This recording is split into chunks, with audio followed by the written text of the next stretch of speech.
Masih So, awkward aja ya pun. Oke, oke, oke. nice. Alright, thank you Kak Richard. So, sekarang kita pasti familiar ya teman-teman dengan dan kita sering banget dengar, it is not my passion gitu ya. Kayak, oh sorry ini bukan passion gue gitu. Atau ada lagi kayak, oh temuin passion lo gitu. Banyak banget di antara kita yang terekspos dengan kata-kata passion dan terekspos dengan kalimat-kalimat atau statement-statement, oh ini passionku, ini bukan passionku, aku lagi cari passion, terus sampai sekarang aku belum ketemu passion. Tapi apakah benar gitu ya seseorang itu sudah menemukan passionnya atau seseorang itu belum menemukan passionnya? So kita akan diskusi bareng terkait dengan ini. Sebelumnya, untuk yang sudah sering ikut kelas manusia pasti kurang lebihnya sudah hafal lah ya dengan rules of play-nya di manusia. Tapi buat teman-teman yang baru, aku mau kenalin sedikit cara main di manusia, kelasnya manusia. Yang pertama, salah itu adalah proses dari pembelajaran. Ya, jadi jangan takut untuk mencoba sesuatu atau menjawab pertanyaan yang ada. Benar salah itu biarlah di akhir gitu ya. Yang penting kalian menjawab ataupun mencoba gitu. Nanti kalau misalnya salah, ya nanti teman-teman di sini bisa kita bisa saling mengkoreksi gitu ya dan that's fine gitu, nggak apa-apa karena buat kami di manusia adalah ketika kita berbuat salah, at least kita tahu bahwa yang kita lakukan itu salah gitu. Daripada kita tidak ngelakuin apa-apa, jadi kita nggak tahu yang salah mana, yang benar yang mana. Gitu ya. Terus yang kedua, kalau kalian nggak paham atau salah satu dari kalian nggak paham, tanya aja langsung. Sometimes kami juga ya, Kak Richard dan aku, sometimes pada saat kita bawain materi itu suka ngeblank gitu, terus kita jadi malah nanya balik ke kalian gitu, dan kalian bisa jawab, dan it's very helpful, dan itu menyenangkan buat kami. So, aku kalian juga seperti itu. Jadi kalau ada yang nggak paham, tanya gitu ya. Dan tadi berkaitan dengan nomor satu bahwa belajar itu proses ya. Belajar itu nggak langsung paham, nggak langsung bagus, nggak langsung perfect. Nggak ada tuh yang namanya belajar itu langsung sempurna di awal. Pasti ada ups and downs dan itu nggak apa-apa gitu ya. Dan semua orang itu belajar dengan cara yang berbeda. Jadi jangan di-compare. Oh kok saya belum paham, dia udah paham. Kok yang saya kok kayak nggak ngerti-ngerti ya gitu. Dan itu nggak apa-apa. Don't compare yourself with others. Compare diri kalian dengan diri kalian yang sebelumnya. Dan kalau misalnya ada juga teman-teman yang lebih senang mencatat, lebih senang ada yang auditori, ada yang kinestetik, ada yang visual, nggak apa-apa. Itu stylenya kalian dan that's okay, nggak apa-apa gitu ya. Jadi semua semua di sini kalian punya kebebasan untuk belajar. Oke? Sepakat ya teman-teman? Jadi aku harapkan di kelas hari ini kita bisa benar-benar interaktif dan aku berharap aku pun bisa belajar banyak dari kalian. So, yang pertama, di manusia selalu diawali dengan pertanyaan dan aku mau melihat jawaban dari teman-teman semua. Menurut kalian, passion itu apa sih? Apa yuk?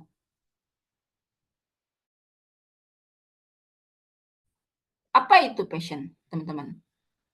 Boleh ditulis di kolom chat ya. Kalau kalian tidak mau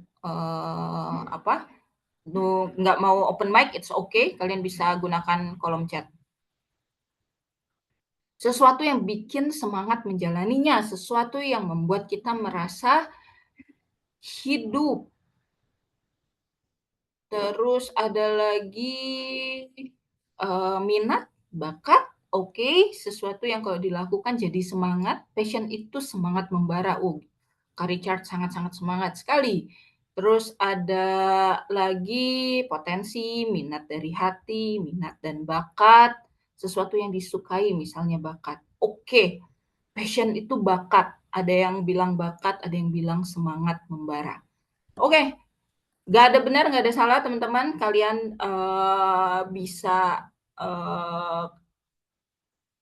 keep it to yourself dulu. Nanti di akhir kita akan menanyakan hal yang sama. Oke?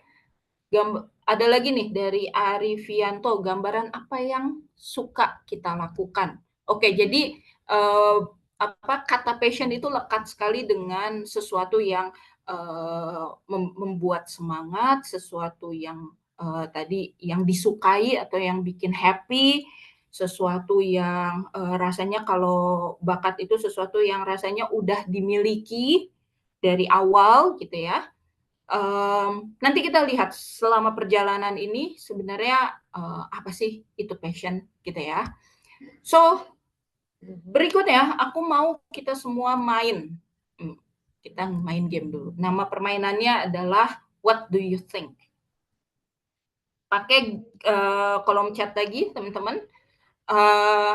What do you think? Apa yang kalian pikirkan? Kalau ada seorang mahasiswa merasa harus menemukan passion yang tadi menurut definisi kalian passion itu apa gitu ya. Seorang mahasiswa merasa harus menemukan passionnya sebelum lulus kuliah. What do you think, guys? Apa yang ada dalam apa yang kalian pikirkan? Apa yang ada dalam pikiran kalian, benak kalian ketika ada seorang mahasiswa, ada statement yang bilang bahwa seorang mahasiswa itu merasa harus menemukan passionnya sebelum lulus kuliah. Coba aku mau lihat pendapat kalian. What do you think? Kak Richard, suaraku aman? Aman-aman. Oke. What do you think, guys? Coba. Belum menemukan jati diri, nggak tahu arah, suka ke bawah arus, sulit untuk nemuin passion sebelum lulus. Good. Safira, boleh dielaborate lagi coba di chat. Sulit untuk nemuin passion sebelum lulus. Kenapa? Gak apa-apa, kita tulis dulu. Aku mau lihat chat-chat kalian.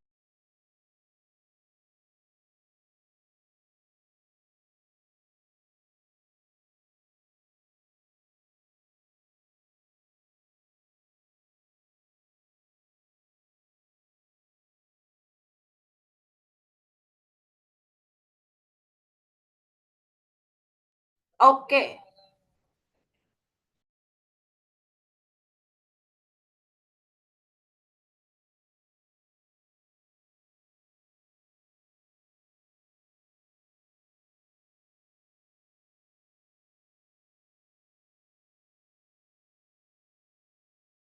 Oke, ada lagi nih. Tadi ada yang gambaran yang sorry, tadi mana ya? Tidak harus, tidak harus, tidak harus. Aduh, bentar, mana tadi? Banyak sekali. Oke, tidak harus banyak yang menemukan saat sudah lulus dan praktek kerja. Harus untuk ada yang bilang harus untuk menentukan karir ke depan. Oke. Terus ada statement gini bikin tertekan sih, apalagi buat yang belum menemukan passion-nya. Oh, that's a good point. Oke, wah seru nih. Baiknya begitu, tapi tidak harus juga. Bagus untuk membantu persiapan masuki dunia kerja. Karena seringnya praktek saat kuliah dan bekerja itu beda. Jadi bisa aja yang kita anggap passion ternyata enggak. Good point, Safira. Ada lagi, menurutku enggak harus, tapi kalau bisa nemuin lebih cepat, jadi bisa explore lebih jauh juga di bidang yang mana tadi? Bidang yang apa nih? Bidang yang sesuai. Oke. Cool. Wow, banyak banget. Oke, menemukan passion itu membutuhkan waktu dan kadang berubah seiring berjalannya waktu. It's good point. Cool. Ya, jadi menurut kalian banyak sekali. Ada yang bilang tadi harus, ada yang bilang tidak harus, gitu ya.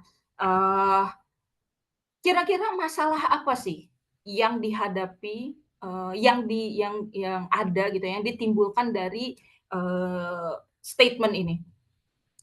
Kita lihat ya, Tadi ada yang bilang bahwa statement yang kayak gitu tuh bikin tertekan. Karena, "Men, gimana aku yang belum menemukan passion-ku?" Gitu. Saat udah detik-detik skripsi, udah detik-detik mau, selesai, sekolah dan sampai sekarang tuh nggak tahu gitu. Itu bikin tertekan banget. Aku pernah merasakan hal itu, teman-teman. Jadi kayak, di saat yang lain-lain itu sudah menemukan apa yang bikin mereka itu oke gitu ya, apa yang, mereka kerjakan tuh kelihatannya tuh kayak, kok kayak mulus gitu ya, dan aku belum, itu rasanya kayak, "Oh, apakah masa depanku tidak baik-baik saja?" Gitu, karena belum menemukan passion gitu. Dan akhirnya, eee, statement itu dengan statement yang seperti itu jadi kayak kita mempercayai bahwa sukses itu mungkin ya kalau kita hanya bekerja sesuai dengan passion aja.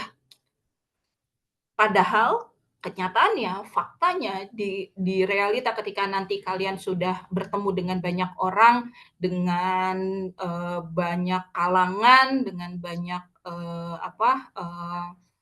lingkungan kerja yang variasi gitu ya, kita menemukan bahwa banyak sekali orang-orang yang sukses itu, mereka itu nemuin passion-nya itu di perjalanan. Mereka tidak menemukan itu pada saat di sekolah, pada saat di kuliah, tapi mereka nemuin itu di perjalanan, bahkan perjalanannya itu sudah belasan tahun bahkan, atau bahkan puluhan tahun, gitu. So, implikasinya apa? Impact-nya apa sih ketika kita punya, kita mempercayai statement bahwa, kita harus menemukan passion kita dulu, sebelum lulus gitu ya.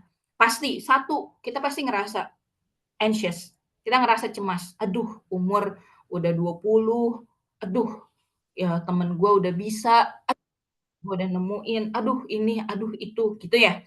Jadi ada perasaan cemas dan jadinya overthinking. Makanya kenapa sekarang banyak sekali istilah sering kali kita mendengar, "Aduh gue overthinking nih," gitu, "Aduh karir gue bisa nggak ya? Aduh bisa nggak ya gue belum nemuin passion gue, belum tahu bisa nggak ya menghadapi dunia." Akhirnya jadi stres sebelum waktunya, gitu. Karena, kenapa aku bilang stres sebelum waktunya, karena, percayalah teman-teman akan ada masa di mana kalian akan merasakan, stres yang real pada saat kalian, menghadapi dunia yang, nyata, gitu. Atau yang kedua FOMO, akhirnya jadi kayak ngelihat di dunia social media saat ini ya, influencer bermunculan di mana-mana and then kita bisa bilang kayak, "Wih, ini umur 20 sekian tahun sudah, udah mencapai financial freedom," gitu ya. Karena dia sudah, menemukan passion-nya di bidang A, terus dia bisa menjadi sukses di sana gitu. Aku pengen ke sana. Dan ujung-ujungnya balik lagi ke poin satu, akhirnya jadi anxiety, jadi anxious. Dan jadinya kayak kayak hilang arah gitu, kayak nggak kemana-mana. Itu yang disebut stagnasi. Jadi kayak, eee, rasanya kita tuh bergerak gitu ya, rasanya kita tuh capek, kayak sibuk melakukan banyak hal, sepertinya ngerasanya seperti itu, padahal kita nggak kemana-mana. Padahal kita kayak, duduk di kursi goyang, kalau teman-teman udah pernah coba, kita kayak bergerak gitu, tapi nggak kemana-mana, gitu. So, itu statement satu. Statement yang kedua, apa yang kalian pikirkan? What do you think guys, kalau ada statement seperti ini? Kalau ini passion-ku, pasti semuanya akan terasa mudah dan menyenangkan. Kalau ini passion-ku, pasti semuanya akan terasa smooth, kayak semuanya tuh mudah banget gitu. Terus juga selalu having fun, selalu kayak fun, selalu menyenangkan. What do you think? Karena aku sering banget mendengar ini, teman-teman, kayak, "Oh, this is my passion, aku menjalankan passion project-ku." Jadi yang ada di benaknya mereka adalah passion itu menjadi terasa mudah, menjadi terasa menyenangkan. Kalau capek mah capek. Belum tentu, karena setiap perjalanan hidup pasti ada hambatannya. Oke, tapi ada banyak loh teman-teman yang sampai saat ini, sampai detik ini mereka mengejar passion mereka hanya untuk merasa mudah dan menyenangkan. Dan itu nggak apa-apa, kita belajar sekarang. Sebenarnya apa sih gitu? Apa sih yang kita cari? So, kalau menurut aku enggak juga. Jadi kalau aku ikutin passionku, yang namanya tadi kata Kak Richard, capek ya capek aja, bete ya bete aja gitu ya. Terus, sebel ya sebel aja gitu. Terkadang suka mikir gini, oke, terus Fadila, terkadang suka mikir gini, oh iya betul, jadi kadang tuh karena kita ngelihat orang udah mendapatkan passion-nya, terus kita terekspos dengan hal-hal yang kayaknya tuh menyenangkan gitu ya, kayaknya kelihatannya wah keren gitu ya. Terus kita jadi kayak punya mikirnya, coba aja ya kalau misalnya gue udah nemuin passion gue, kayaknya lebih mudah deh, kayaknya lebih menyenangkan deh. Oke, nanti kita lihat lebih jauh. Nggak sepenuhnya benar. Drive tiap orang berbeda. Kalau drive-nya money, walaupun nggak passion, pasti diajar juga. Oke, realistis sekali. Betul. Belum tentu. Terkadang keadaan tidak mendukung. Betul. Ada lagi, kayaknya nggak juga. Karena manusia itu dinamis banget. Jadi bisa aja lagi down. Jadi suka untuk merasa mudah dan menyenangkan. Oke. Terus ada lagi, passion bukan satu-satunya, the why, jalan untuk enjoy melakukan sesuatu. Katanya start with why. Wih, dia baca juga buku buku Start with Why. Ini keren banget sih. Teman-teman kalau mau baca bukunya itu salah satu buku yang paling aku suka untuk baca. Kayaknya nggak mungkin, Kak. Setiap pekerjaan pasti ada titik lelah, titik jenuhnya. Apalagi kalau patokannya influencer. Mereka kan cenderung share yang baik-baik aja. Good point, Hilma.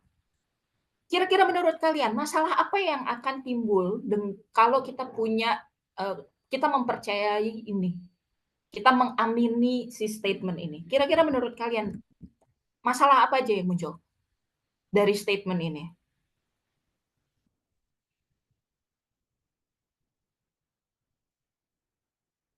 Ayo, banyak mikirnya kita sekarang. Apa guys? Apa masalah yang timbul dari ini?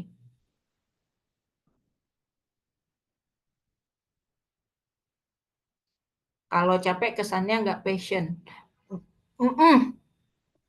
Kalau kalau capek kayak, oh, yakin nih ini passion gue kayaknya bukan deh gitu.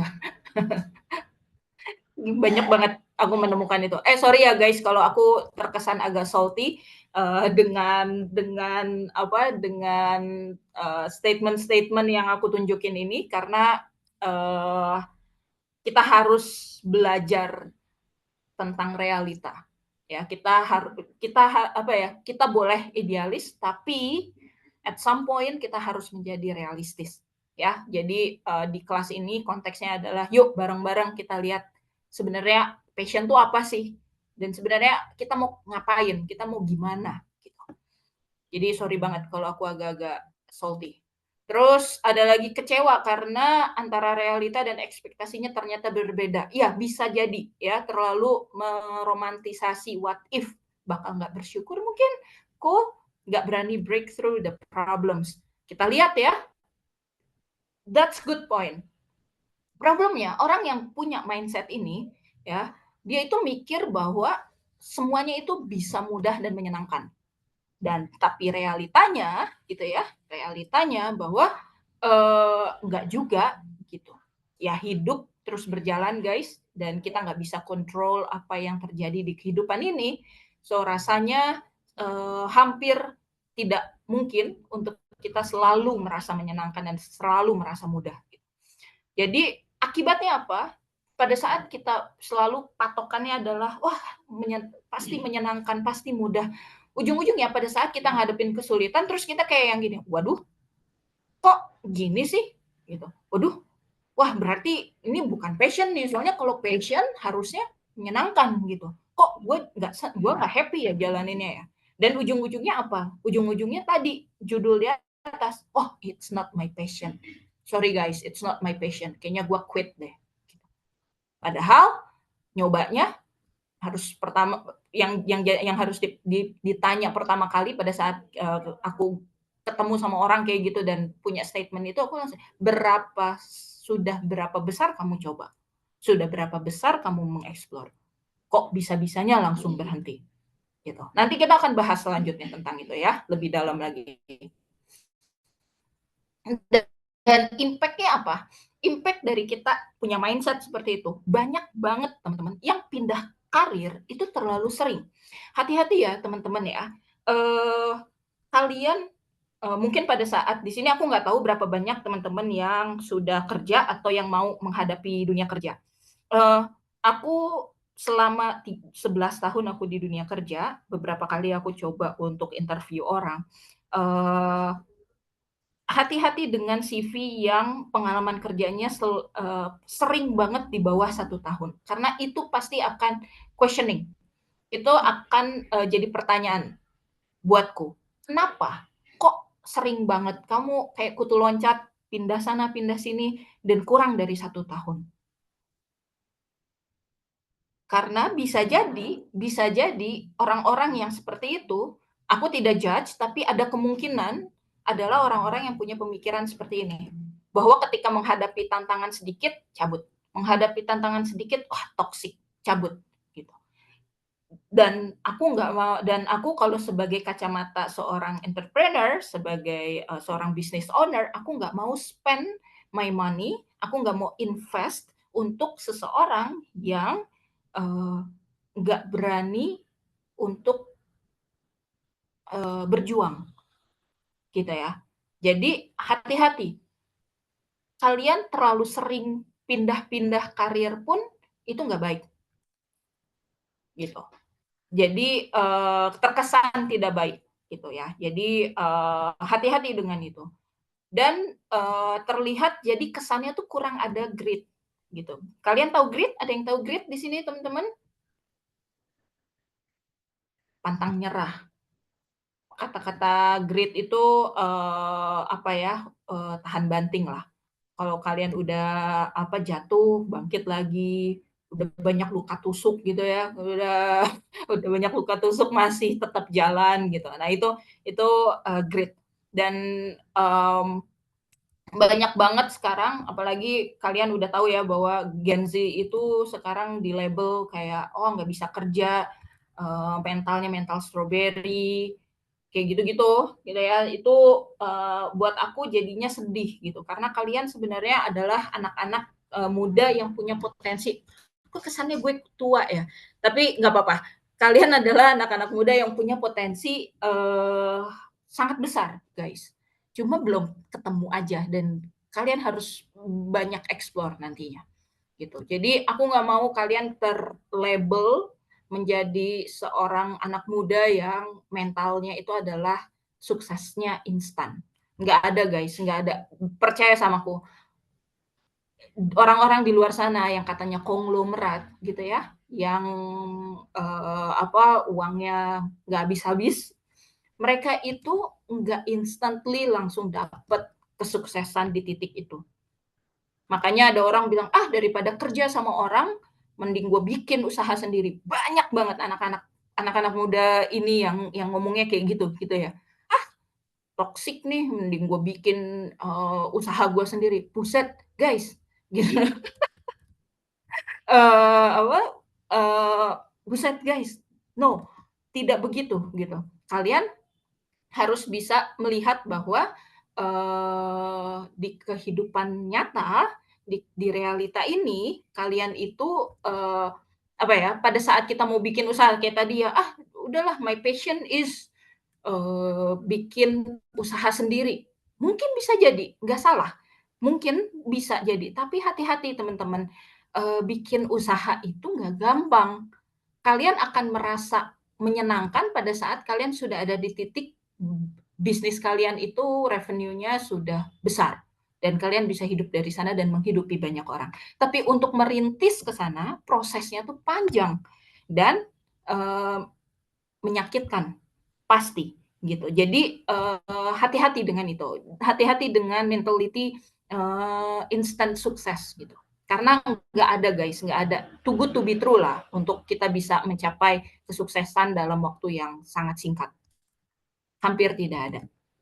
Guys, kalau aku terlalu salty, ini aja ya, bilang aja ya.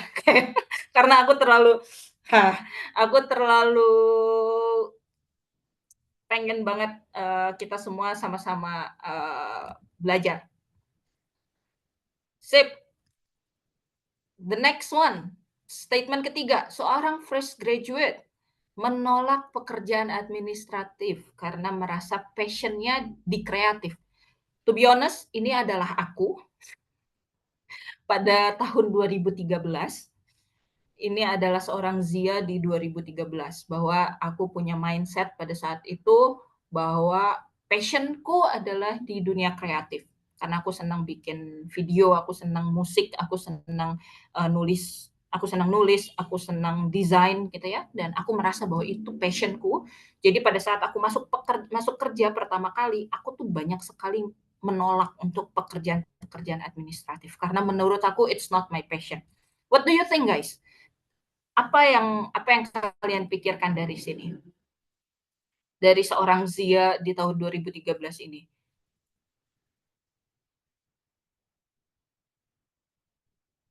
Aku tunggu di kolom chat. Ini kayaknya aku delay ya chatnya, jadi agak lama. Seorang fresh graduate menolak pekerjaan administratif karena merasa passionnya di kreatif.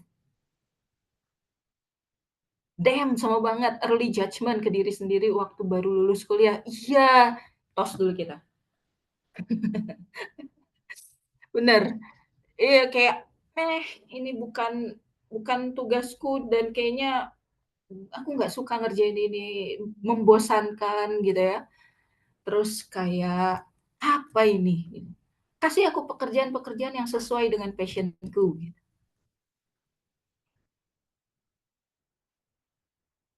Ada lagi yang mau mencurahkan apa yang ada dalam pikirannya terkait dengan statement ini?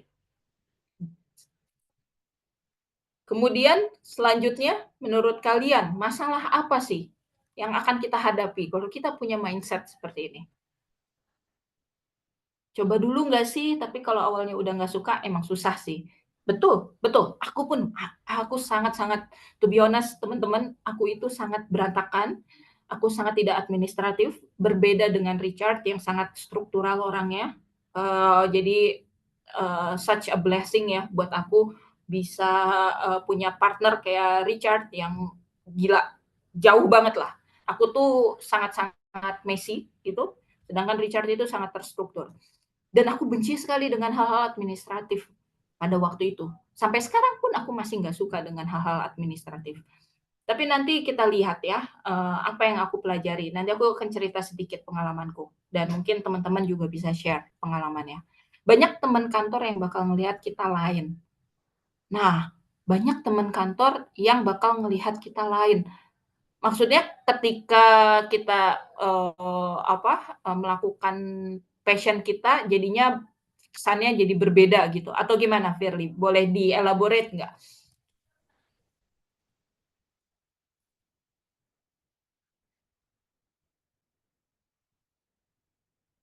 Itu tapi ini ya, ini menjadi sangat-sangat penting buat kita untuk tahu realitanya. Oke, sambil berjalan, aku mau kasih lihat problemnya. Jadi karena kita selalu selalu mengkoneksikan antara passion dengan bahagia, ya, dengan hal-hal yang menyenangkan. Akhirnya tuh kita kayak punya jarak dengan pekerjaan-pekerjaan yang menurut kita itu nggak sesuai sama passion kita. Ya, jadi padahal kenyataannya ada banyak teman-teman pekerjaan-pekerjaan yang menurut kita itu nggak sesuai sama passion kita, tapi sebenarnya memberikan banyak peluang. Aku cerita sedikit, aku lulus SMK di tahun 2013 aku lulus dengan jurusan software engineering, tapi aku masuk kerja pertama kali langsung dari lulus langsung kerja itu sebagai coach programming dari software engineering jadi coach, jadi pelatih. Kupikir ngajar, oke lah, masih oke. Tapi ternyata perusahaannya perusahaan baru, gitu ya, di mana karyawannya baru ada 2, baru ada aku dan partnerku. Baru kami berdua. Dan di awal-awalku bekerja, pekerjaanku itu banyak banget. Apa aja pekerjaanku. Pertama, ngajar itu udah pasti. Yang kedua, aku harus jadi sales, teman-teman. Karena apa? Karena belum ada kelasnya sama sekali. Aku mau ngajar gimana kalau nggak jualan gitu kan. Jadi aku harus jualan. Di mana pada saat itu aku tuh sangat-sangat antisosial. Aku tuh sangat-sangat introvert banget. Aku tuh anxious kalau udah ketemu orang. Kayak sakit perut, sakit kepala gitu ya. Kayak aduh, enggak deh gitu. Tapi mau nggak mau aku butuh uang pada saat itu karena baru pertama kali kerja. Realitanya bahwa aku perlu menghasilkan uang gitu. Terus nggak cuma jadi sales, aku juga jadi eh apa? eh Pembuat lesson plan, pembuat kurikulumnya. Masih oke lah karena berkaitan dengan ngajarnya. Terus aku harus jadi EO, event organizer juga. Karena kalau ada kelas-kelas aku harus mikirin nanti konsumsinya kayak gimana, terus nanti menyambut orang tuanya seperti apa, nanti kayak gimana di ruangannya kayak gitu. Terus aku mikir lama-lama ada satu orang tuh bilang sama aku kayak, yakin lu kerja begitu? Itu kan nggak sesuai sama sama apa yang lu pengen, apa yang lu mau gitu. Awalnya aku ngedumel teman-teman, aku kayak, "Iya ya, kenapa ya begitu ya?" Gitu. Harusnya kan gue bisa ya lebih lebih oke ya, lebih, dapat karir yang lebih, bagus daripada kayak palu gada gitu, ngerjain apa aja gitu, di dalam satu tempat. Mulai tuh ngedumel, wah pengen quit. Tapi puji Tuhan, alhamdulillah aku punya mentor yang bisa ngebuka otakku. Terus dia bilang gini, "Kamu baru lulus, belum 1 tahun kerja. Kamu udah expect banyak lah gitu. Kamu udah tahu dunia di luar tuh seperti apa belum? Justru ini tempatmu untuk explore banyak hal. Tunggu 2 sampai 3 tahun lagi, kamu lihat kamu jadi apa setelah kamu bertahan." Dan benar teman-teman, kalian tahu pada saat aku 5 tahun bertahan di sana dengan segala ups and downs, beberapa kali ingin quit gitu ya, tapi aku bertahan karena di sana aku bertumbuh. Aku diajarin, aku dilatih oleh ownernya, terus juga aku ketemu dengan partner-partner, salah satunya Richard yang sangat suportif gitu ya. Dan akhirnya ketika aku keluar dari sana, aku jahit semua ilmu-ilmu itu dan ternyata aku bisa jadi seorang project manager. Karena apa? Karena satu, aku belajar bisnis. Aku belajar how to bisa berpikir atau bisa memandang suatu project itu dari sisi bisnisnya. Aku bisa planning gitu ya. Terus aku bisa jualan, aku bisa reach out si kliennya. Aku bisa serve klien-klienku itu dari aku melayani orang tua gitu, melayani sekolah-sekolah. So aku belajar itu semua dan baru aku tahu bahwa oh ini toh yang aku tuh lagi dipersiapkan untuk hal-hal baru, untuk hal-hal yang lebih besar lagi. Andai aja pada saat itu aku quit terlalu cepat, aku berhenti terlalu cepat, aku nggak dapet ilmu yang aku dapatkan sekarang gitu. Jadi itu guys. Jadi kayak merasanya bahwa kita menolak banyak hal, menolak pekerjaan terlalu cepat gitu ya. Dan merasa bahwa itu bukan passion kita dan akhirnya kita mungkin kita membuang banyak peluang gitu, membuang banyak pengalaman yang nggak kita bisa beli di sekolah gitu ya, nggak bisa kita dapatkan di sekolah. So, impact-nya apa? Impact-nya adalah bahwa kita ini ekspektasinya jadi nggak realistis. Aku juga begitu. Aku pun begitu, ekspektasiku menjadi sangat tidak realistis. Bahwa, padahal aku baru 1 tahun kurang pada saat itu aku bekerja. Aku udah berpikir bahwa harusnya gaji gue tuh segini, karena gue tuh ekspektasi gue tuh passion gue ini gitu. Harusnya kalau passionnya A, kreatif, kreatif itu gajinya tuh bisa sekian gitu. Iya, tapi jadinya nggak realistis gitu, nggak sesuai dengan realita bahwa kamu tuh baru lulus SMK lagi dan belum 1 tahun kerja lagi, so belum ada pengalaman lagi, so you need to di situ aku seperti ditampar kehidupan jadi aku mulai belajar di sana dan akhirnya jadi tidak mampu untuk ketidakmampuan kita untuk jadinya untuk beradaptasi jadinya yang tadi jadi kayak berantakan gitu. Kesannya jadi kayak nggak bisa beradaptasi. Dan ujung-ujungnya apa? Kita jadi nganggur. Emang kitanya jadi kayak nggak ada kerjaan gitu loh. Toh sekarang mungkin di zaman yang dunianya makin susah ini kita akhirnya jadi punya pikiran ya udahlah gue ngerjain apa aja yang penting gue bisa gue bisa makan bahasa kasarnya seperti itu. Tapi eh, coba kalau misalnya kita kita keluar sedikit, kita coba lihat dari sisi yang lain bahwa mengerjakan sesuatu yang tidak kita suka pun sometimes diperlukan, dibutuhkan. Tapi ada batasan-batasan yang nantinya kita akan bahas, gitu ya. Itu ya teman-teman. So tiga hal statement tadi itu yang disebut dengan fixed passion mindset. Ini aku ambil dari kalau teman-teman tahu growth mindset dan fixed mindset, ada yang tahu? Ada yang familiar dengan itu?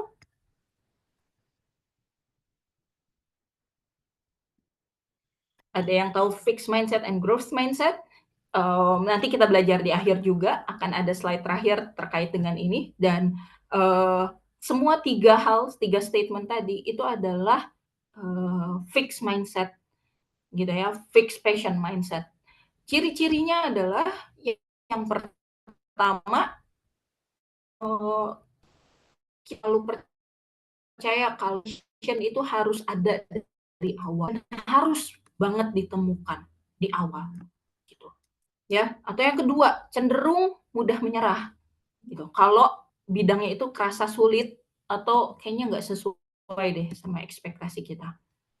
Yang ketiga, ciri-ciri fix passion itu kayak gampang banget merasa frustasi kalau nggak langsung ngerasa cocok gitu dengan sesuatu.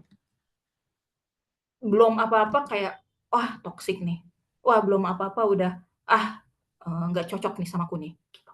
Padahal masih too early, masih terlalu dini untuk bisa judge itu. Yang keempat, kejebak dalam pencarian passion, tapi nggak benar-benar memulai atau mendalami sesuatu. Jadi kita terlalu sibuk mencari passion, tapi kita tidak melakukan apa-apa. Seolah-olah kita mencari passion, tapi sebenarnya kita nggak memulai apapun. Dan itu bahaya, teman-teman. Hati-hati dengan fixed mindset ini. Dan kenyataan pahit, kebenaran yang kita harus tahu, teman-teman, bahwa nggak sedikit juga loh orang yang sudah bekerja sesuai passion, tapi tetap gagal, tapi tetap hidupnya tidak mudah. Ya, it's a bitter truth yang harus kita terima. Bahwa banyak di luar sana, aku percaya kalian akan ada di titik di mana kalian akan bertemu dengan orang-orang yang mereka bekerja sesuai passion mereka, mereka merasa bahwa into gitu ya dengan pekerjaannya, tapi begitu.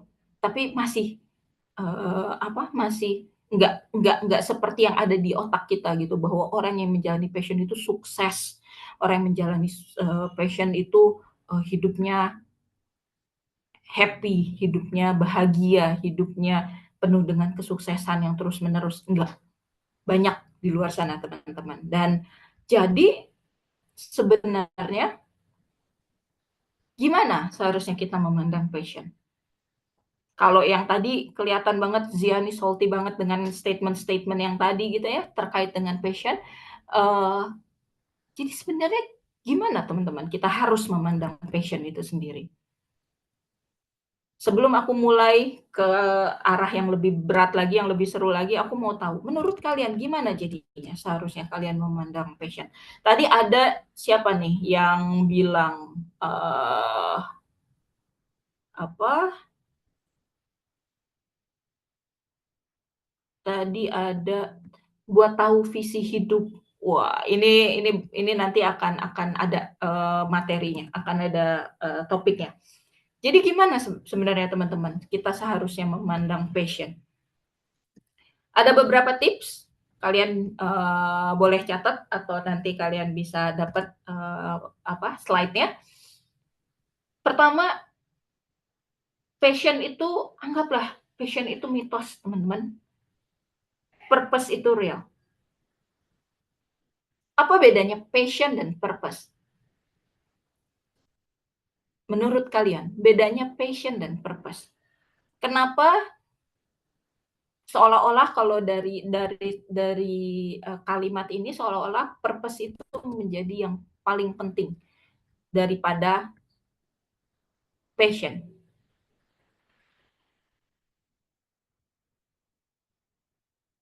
Passion itu timbul tenggelam, purpose itu tujuan hidup. Ada lagi?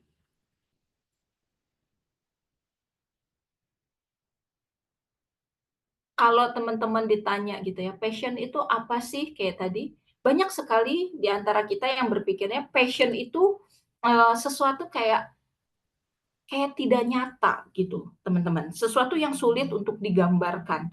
Karena masing-masing dari kita itu kayak punya gambarannya sendiri gitu. Passion itu kayak gimana gitu ya.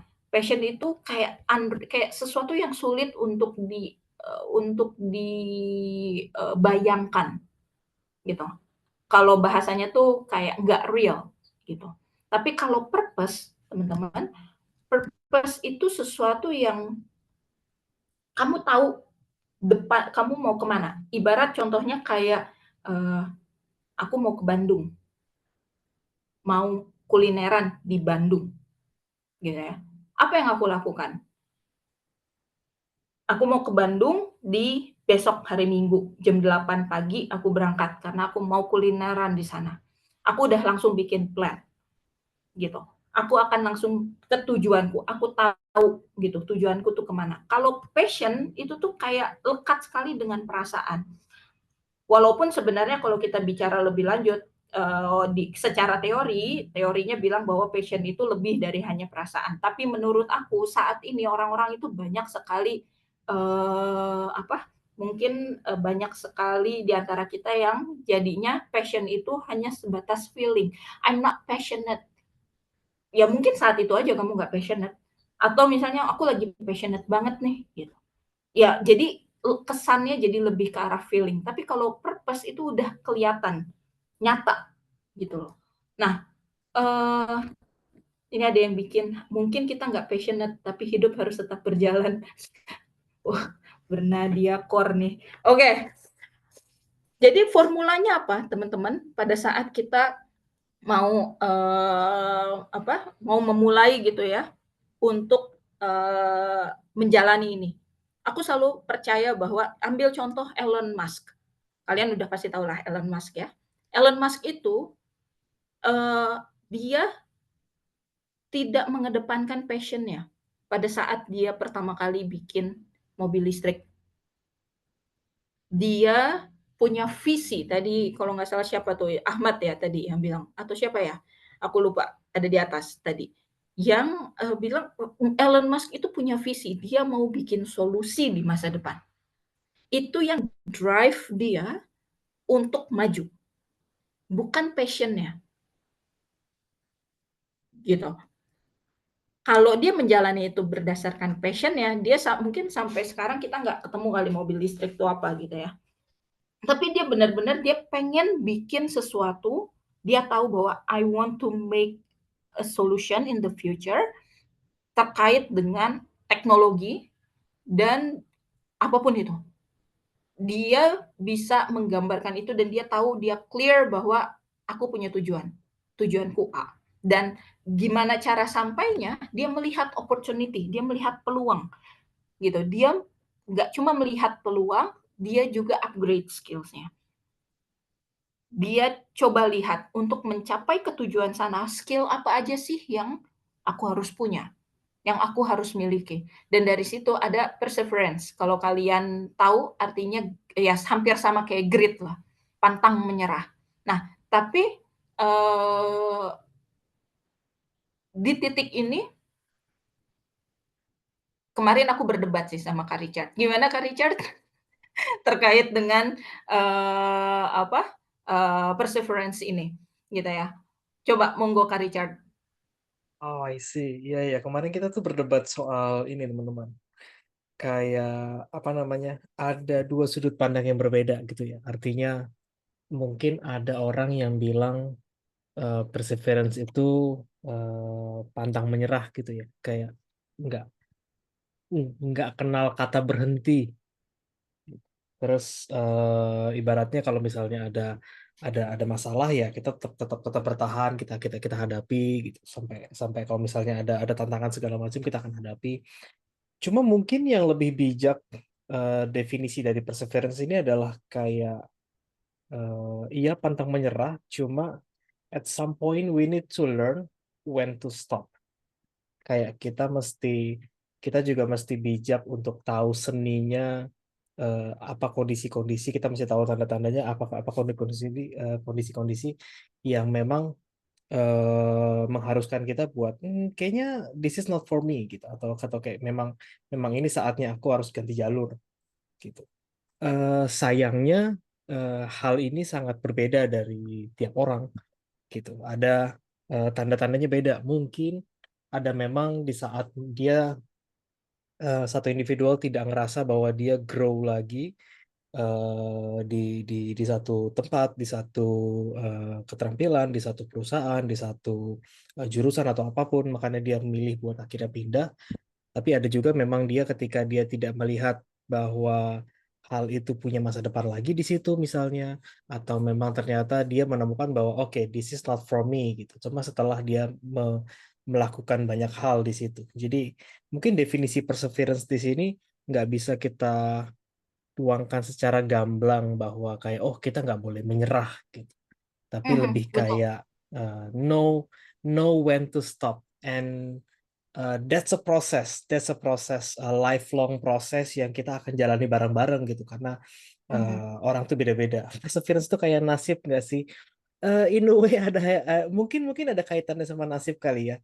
Tapi ya lebih kayak gimana? Kayak apa? Kita akan kembali lagi ke what drives you sih. Karena kan kalau di sini kita ngomongin soal purpose ya. Kalau tadi mungkin kita sedikit sedikit sepakat soal passion itu naik turun gitu. Passion itu kayak kayak ke emotion gitu. Tapi purpose itu kayak what drives you to go forward, what drives you to be more better person gitu. Jadi kayak tadi ada diskusi kecil juga mengenai visi. Ya, more or less tuh purpose mirip kayak visi. Jadi sebenarnya kita tuh mau ngapain sih gitu. Dan mungkin mhm, pandangan saya dan Kak Zia yang mhm, totally different itu lebih kayak apa namanya, Kak Zia selalu mikir apa di kelas itu biasanya ngebawain soal kita nggak boleh menyia-nyiakan waktu gitu, karena ke every single second matters gitu, karena waktu kita tidak banyak di dunia ini, jadi kita mesti menggunakan itu secara bijak.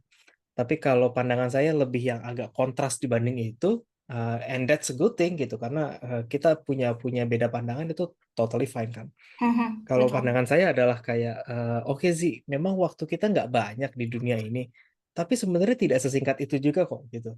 Artinya kita setahun 2 tahun ngejalanin apa yang kita jalanin sekarang, mungkin teman-teman yang lagi kuliah gitu sekarang mungkin kayak 4 tahun di situ, atau yang lagi kerja atau lagi menjalani sesuatu di situ.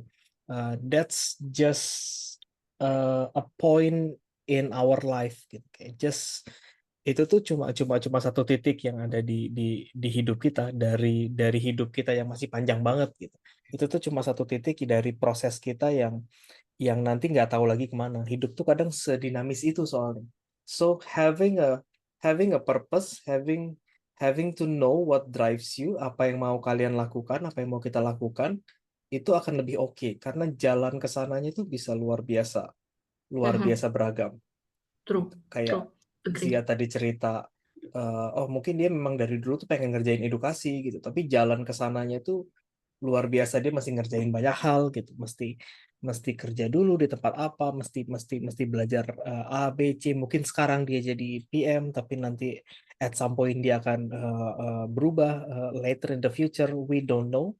Tapi having a purpose will guide us gitu sih, yang Cool. akhirnya kita bisa sepakati gitu ya sih ya, walaupun Yes, cara true. pandang kita melihat hidup itu agak Berbeda. berbeda. Tapi Mhm. ya, having a purpose dan having a healthy discussion itu helps. True, agree.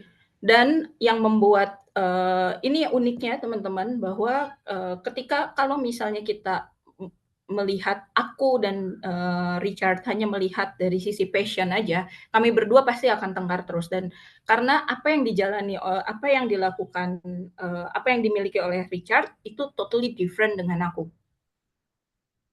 Bisa jadi I'm very passionate di naik gunung. Richard itu sangat-sangat, "Lu ngapain sih, Zi?" Ada ya orang naik gunung gitu ya. Itu kita bisa tengkar lah kalau misalnya kita menjalani, kita berfokus dengan passion kita masing-masing gitu ya. Eee, dan aku tuh anaknya nggak bisa diem, sedangkan Richard itu orangnya sangat tenang gitu ya, terlihat dari cara dia berbicara. Tapi apa yang membuat kami berdua bisa jalan bersama, sekalipun cara pandang kami berbeda, sekalipun passion kami berbeda, adalah purpose. So, purpose bikin kita bisa ketemu dengan orang-orang yang punya visi yang sama, punya end goal yang sama, yang akhirnya walaupun passion-nya beda-beda, walaupun even kayak belum ketemu passion-nya sama sekali gitu ya. Ada salah satu, temenku juga gitu yang, lagi bikin apa, startup gitu, eee, mereka punya passion yang sama mereka punya purpose yang sama walaupun salah satu dari membernya itu belum punya passion, nggak tahu passion-nya apa, tapi mereka bisa jalan. So, eee, purpose bisa membawa kita ke, orang-orang yang tepat, eee, hopefully, dan, yang tadi ya, konteks bahwa, perseverance itu, kalian pun harus bijak, dalam menilai, kapan saya harus lanjut dan kapan saya harus berhenti. Kemarin, aku sempat up di story Instagram, cuma, habis itu aku nggak lanjutin lagi. Aku sempat tanya, Eee, pada saat kapan sih kalian akan berhenti dan mencari peluang lain? Ini konteksnya di dunia kerja. Banyak banget teman-teman yang menjawab, eee, mungkin sebelum aku yang jawab, kalian bisa bisa jawab dulu deh.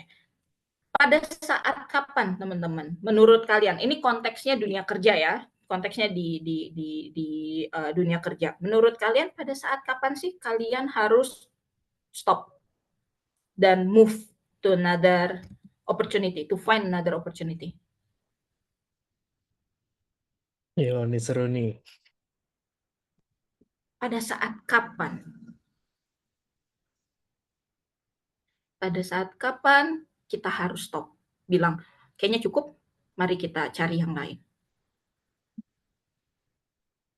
Kalau Kazia Lingkungan dulu toksik. apa? Mhm. Apa yang Kalau membuat? aku, Hah? yang bikin aku, keluar gitu ya, Hmm, hmm, hmm, hmm. sorry, yang bikin aku cari another opportunity, karena aku tidak merasa lagi, ter-challenge. Hmm, hmm. Karena, aku terlalu apa, ya tadi kan karena aku anaknya nggak bisa diem gitu ya, dan ngerjainnya udah repetitif, udah hal itu lagi gitu. Itu yang bikin aku kayak rasanya aku harus sudah mulai cari yang lain. Tapi konteksnya pada saat itu aku udah 5 tahun kerja di tempat itu. Jadi Yeah, so menurutku, so ya sudah you gitu. you you already saw everything ya. Iya Ini betul. ada yang bilang, Oh, kalau lingkungannya toksik, terus nggak ada pengembangan karir, ya kayaknya pada setuju kalau memang karirnya nggak bisa berkembang. Tapi Betul. itu pun Mhm, subjektif ya dari tiap orang ya, karena peluang berkembangnya tiap orang itu akan beda gitu. Ada mmm, memang yang dia ngerasa mentoknya itu cepat banget, ada memang dia ngerasanya memang kayak oh kayaknya masih masih oke nih satu satu dua tahun lagi gitu. betul Saat dan penting. ketidakadilan terjadi dan dianggap wajar. Aduh, Ya ya ya, ini setuju. namamu unik juga sih. Aku manggilnya apa sih, Adin, Adien, atau Namanya Linear? linear. Iya, lucu sekali. Wajar dia I really like. wajar punya punya punya asumsi seperti itu ya, pendapat seperti itu. Iya, Hidupnya lurus-lurus aja Ardien. soalnya. Betul, benar benar. Ardien aja, Kak. Linear. Oke, Ardien, oke. Eee, kalau sudah merasa tidak berkembang. Nah, ini tidak bisa berkembang ini tadi ya, kembali lagi ke orang-orang, ke kalian teman-teman. Dan penting banget, makanya kenapa aku selalu bilang penting banget kita berkomunitas. Penting banget buat kita untuk, punya teman belajar atau punya peer. Atau punya mentor, karena yang ya tadi, kita bisa jadi punya insight gitu loh, bahwa, tidak berkembangnya itu benar-benar objektif, benar-benar nyata bahwa itu tidak berkembang, atau sebenarnya ya karena kalian lagi bosen aja, gitu. Nah, itu harus harus cari tahu dan nggak bisa dipikirin sendiri. So, kalau misalnya kalian butuh, kalian harus cari, temen gitu. Ya entah itu ngobrol sama mungkin kalian ada kakak pembina atau ada, temen lain, ya tapi harus hati-hati juga ya. Karena, dengan siapa kita bertukar pikiran, di situ karakter kita terbentuk. So, hati-hati. Betul, banyak yang bilang karena sudah tidak merasa berkembang. Ini aku share sedikit ya, kayak ada yang bilang kayak, saat banyak orang mempelajari skill kita. Terus ada lagi saat disalahkan oleh orang di luar rekan kerja kalau tidak naik promosi. Wah, ini lebih ke politik ya, guys. Saat semakin banyak gimmick yang mulai tidak terkendali. Iya, ini lebih ke arah ketika memang, semua sudah di luar kontrol kita dan kitanya jadi, merasa bahwa, wah ini udah nggak oke. Sebenarnya mudah teman-teman cukup aku bisa kasih tips sedikit ketika kalian udah mulai ada di titik di mana, ini kayaknya udah nggak benar deh. Ketika sudah lebih dari 5 orang mengeluhkan hal yang sama, gitu ya, merasa concern yang sama. Nah, di situ kalian harus sudah, eee, alarm kalian harus sudah bunyi, gitu. Jadi, kalian harus sudah bisa, "Oh, ini hati-hati nih, ada apa nih?" Gitu ya. Nah, itu, kalian harus aware di sana. Tapi itu dikembalikan lagi ke kalian, ya. Jadi tadi ada pertanyaan, jadi sebenarnya lebih baik mencari tujuan dulu dari passion dulu. For me, aku mencari tujuan itu nggak harus 5 tahun, 10 tahun ke depan kalian mau apa, nggak harus kayak gitu. Eee, sorry, sekarang aman, koneksi suaraku? Aman-aman. Tes tes? Oke, aku Aman-aman. lanjut ya. Mhm. Eee, kadang, gini, membuat purpose itu nggak harus kalian oke, seharus 10 tahun atau 15 tahun ke depan.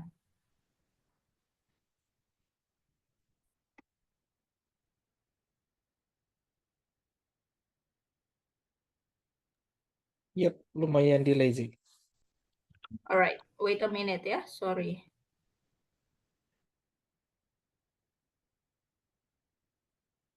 Ya, tapi ngomongin soal purpose juga kita ngomongin soal sesuatu yang kayak terus terus dicari kali ya.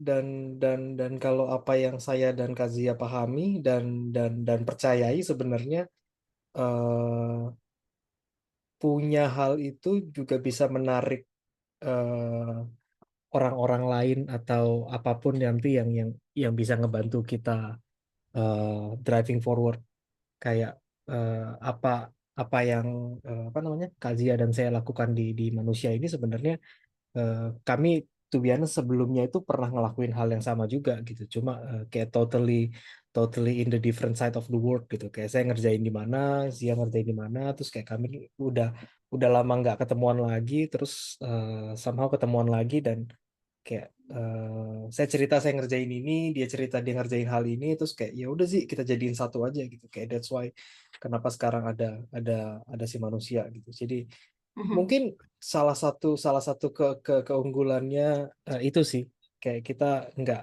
nggak usah terlalu worry how to get there, karena eventually we will get there. Yang penting ya tadi perseverance-nya itu sih.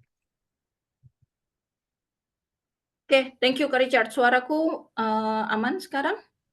Yep, better. Better? Oke, thank Hmm. you. Ya, jadi, benar benar banget dan, kalian juga nggak perlu mengukur passion itu lebih, mengukur purpose itu lebih mudah daripada mengukur passion, karena tadi lebih real. Jadi kalian nggak harus,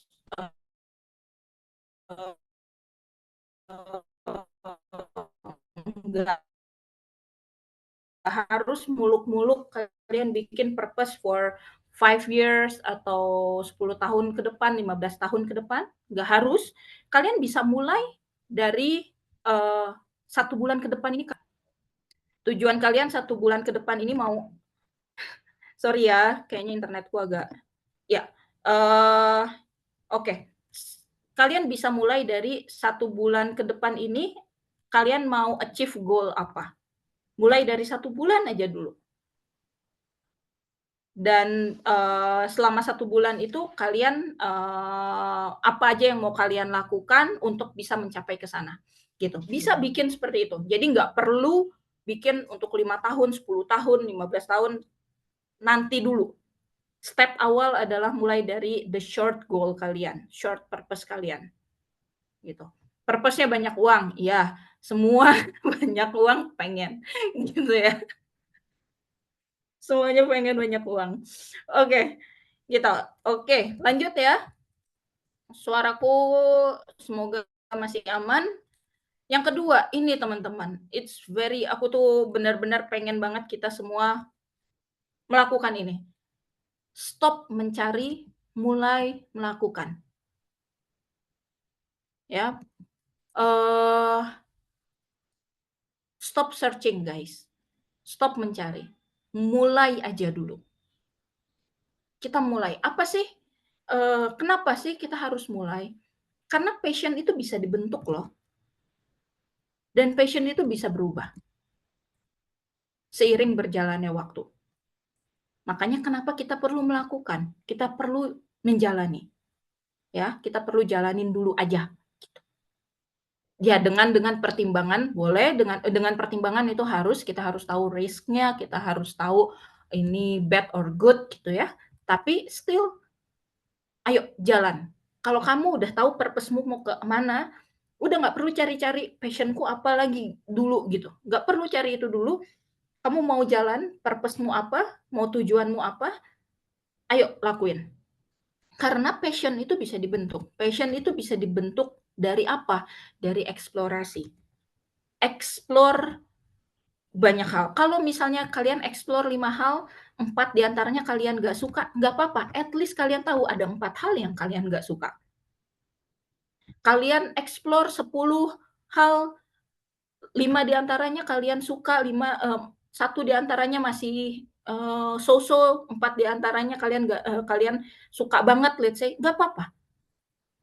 At least you know apa yang kamu suka, apa yang kamu nggak suka, gitu. Dan ketika kalian melakukan eksplorasi dari 5 kalian mencoba, 4 gagal, 1 berhasil, nggak apa-apa. Kenapa? Karena 4 gagal, at least kalian tahu bahwa, oh 4 cara ini tuh gagal, gitu.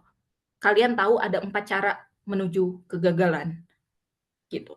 Jadi explore banyak hal, tapi still ya tadi kalian lama-kelamaan kalian akan terbentuk nggak cuma passion, tapi juga wisdom. Bagaimana kalian melihat bahwa, oh, kalian bisa melihat kegagalan itu menjadi sesuatu yang menarik, kalian bisa melihat sesuatu yang kalian gak suka itu menjadi menarik, gitu ya. Dan dari eksplorasi itu, nanti kalian akan mulai tuh terbentuk keterampilan-keterampilan lain. Contoh aku jadi yang tadinya aku nggak suka ngomong di depan umum, tapi aku seneng ngajar. Nah, gimana mau ngajar tapi nggak bisa ngomong. Makanya dicemplungin di sales, harus ngomong, harus jualan. Terus udah gitu tanpa aku ketahui, aku kepantik untuk belajar public speaking, cara bicara. Dan akhirnya terlihat dampaknya apa. Jadi kalau kita nggak ngapa-ngapain teman-teman, kita cuma kayak on the paper, kita gambar apa yang kita mau lakukan, kita cuma tulis itu aja, tapi kita nggak ngelakuin sama aja. So, doing something, lakuin dulu. Nggak perlu langsung big step, mulai dari hal kecil. Sama kayak manusia, kita mulai dari berdua, bertiga deh sama partner kita, ada satu lagi. Terus nggak tahu mau bikin apa, dan kita punya ini ya, Kak Richard, punya apa, moto, kalau nggak ada yang join kelas nggak apa-apa, kita ngajar aja Mhm. sendiri. Nggak apa-apa, kita ngajar aja sendiri. Karena kita nggak tahu kan, manusia, siapa yang tahu manusia gitu. Nggak ada yang tahu. Tapi pas pertama kali kami mulai, kami melihat, oh ternyata ini bisa loh, oh ternyata ini nggak bisa nih Zi, kelasnya harus dibikin kayak gini deh chart. Itu semua kita explore. Dan akhirnya hopefully itu bisa berdampak. Nggak cuma ke kami, tapi juga ke kalian yang bareng sama kami di manusia. So, stop searching, start doing. Ya. Dan tadi lawannya dari fixed mindset itu adalah growth mindset. Apa growth mindset, teman-teman? Tadi kayaknya udah ada yang nulis di chat. The growth mindset. Ada lagi nggak, teman-teman? Apa growth mindset itu?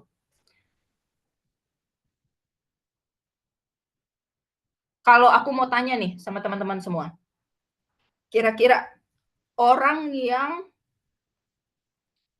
tone deaf, dia tuh kalau nyanyi false gitu ya, nadanya do tapi do yang nggak tahu do kemana gitu.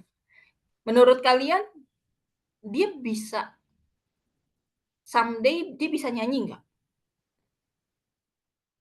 Orang yang benar-benar suaranya false. Menurut kalian dia bisa someday nyanyi nggak? Bisa kalau misalnya dia mau belajar, kata Rafli, kata siapa tadi nih, Rafli. Ya, oke, ada lagi, sorry tadi siapa? Pakai autotune ya, karena sudah ada teknologi ya, bisa jadinya karena pakai autotune. Cool, cool. Bisa, bisa. Ketahuan nih anak teknologi nih. Terus Fadila bilang bisa aja, mungkin bisa Kak selama dia mau berusaha. Bisa ikut kelas vokal. Ya, betul. Mungkin dia tidak bisa sejago jadi kayak Lyodra gitu ya, atau kayak Tiara Andini gitu, atau kayak Bernadia suaranya. Tapi at least aku cukup percaya bahwa ketika dia dilatih dan dia punya kemauan, seenggaknya yang tadinya false-nya range-nya 10 bisa berkurang jadi 5 gitu. Atau bisa jadi dia jadi nggak false lagi, tapi nggak ada vibranasi, nggak bisa pakai apa skill kayak apa skill-skill teknik vokal yang wow gitu. Bisa jadi enggak, tapi dia bisa mengurangi false-nya dia dengan dia belajar gitu. Ini adalah growth mindset bahwa enggak selamanya teman-teman ada banyak orang yang bilang kan kayak, oh kalau IQ-nya jelek, ya dia bodoh dan dia nggak bisa sukses. No, aku sangat tidak percaya dengan hal itu. Karena buat aku, tadi ya, bahwa effort, challenge, learning, dan feedback itu jadi super power-nya kalian. Purpose itu menjadi super power kalian. Terus Jiwa pantang menyerah kalian itu adalah superpower-nya kalian. Wisdom kalian itu adalah superpower kalian. IQ atau keterampilan itu bisa diasah. Walaupun kalian bisa tidak sebagus orang-orang yang memang udah punya bakatnya, tapi seenggaknya itu bisa dipelajari. Gitu. Itu bisa dipelajari. Jadi growth mindset itu dia tidak kaku, ya. Dia tidak ketok palu di kehidupan orang lain. Dia akan selalu bilang mungkin someday dia akan bisa kalau dia mau berusaha, kalau dia mau belajar, kalau ada kesempatannya untuk dia belajar. Jadi nggak ada kata tidak, yang ada adalah belum. Udah bisa belum? Belum Kak. Aku lebih menghargai orang yang makanya aku selalu bilang ke teman-temanku di kantor bahwa gue akan sangat menghargai orang-orang yang growth mindset ini. Gue nggak perlu orang-orang yang pintar, yang high skills. Gue hanya perlu orang-orang yang mau belajar, mau berusaha, gitu. Karena apa? Karena orang-orang yang punya growth mindset, setinggi apapun challenge-nya, dia akan keluarkan effort dan dia akan belajar banyak hal. Makanya kenapa aku senang dengan kata-kata cerdik daripada cerdas. Kita kalau dibandingin sama Amerika, Indonesia kalah lah ya dari sisi kecerdasan intelektual. Tapi kita punya kecerdikan. Kita bisa ngakalin banyak hal gitu ya. Kita bisa ngakalin banyak hal untuk bisa survive. Dan itu jadi super power loh. Kecerdikan itu menjadi superpower dan orang-orang yang cerdik ini biasanya growth mindset tapi dipakai growth mindset tapi dipakai yang nggak benar juga ada kayak kayaknya bisa deh gitu diakal-akalin gitu ya. Nah tapi ini yang penting banget dimiliki. Jadi daripada kalian bilang it is not my passion, finding my passion, coba deh kita latih diri kita untuk punya growth mindset. Coba deh kita melihat challenge dari cara yang berbeda. Kita melihat suatu masalah dari cara yang berbeda. Dan tanya sama diri kita, apakah kita sudah cukup berusaha di satu bidang ini? Di titik mana, yang tadi, di titik mana saya harus berhenti? Di titik mana saya harus pindah? Hal-hal itu lebih baik dibanding kita fokus dengan mencari passion-nya. Oke, so sampai di sini aku mau tanya sekali lagi ke teman-teman semua. Pertanyaan yang sama seperti yang di awal aku tanyain. Jadi sekarang menurut teman-teman, passion itu apa?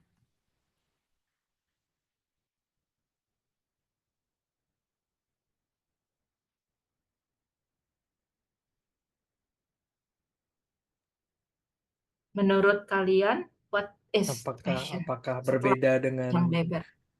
apa yang kita pikirin di awal gitu ya? Atau mungkin memang udah apa namanya? Udah menyadari bahwa ini adalah sesuatu yang ya basically intangible. Yeah, it's kind of tools to purpose. Yeah, if we Ada yang if we jawab? manage to use it correctly, ya. Cuma Yes, hopefully ini bisa jadi sesuatu yang kayak apa ya? Oh, oke, kita kayaknya nggak bisa rely sepenuhnya di passion gitu. Karena kalau misalnya hal seperti itu, kayak kita bergantung semuanya sama sama emosi yang naik turun ya, eh, akan naik turun juga, gitu. yes. Bisa dibilang passion itu adalah fuel kalian, bahan bakar kalian. Ya, passion perlu ada, perlu. Kalau ditanya apakah perlu ada Kazia, apakah passion itu menjadi tidak penting sekarang? Tidak.